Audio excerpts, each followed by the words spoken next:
Hello, নমস্কার।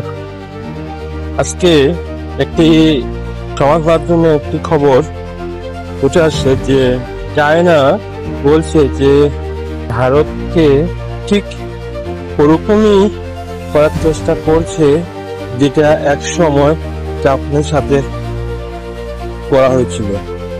ওই সময় জাপান খুবই অগ্রসরে, তার ইকোনমি, তার জিডিপি খুবই দ্রুত এগোচ্ছিল।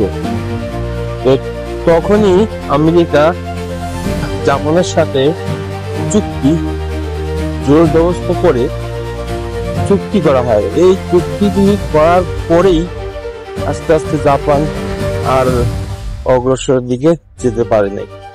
চীনও বলছে ঠিক তেমনটাই ভারতের সাথে আমেরিকা করার চেষ্টা করছে। আসলে সত্যি খুব অবাক করা, এবং আমেরিকার যে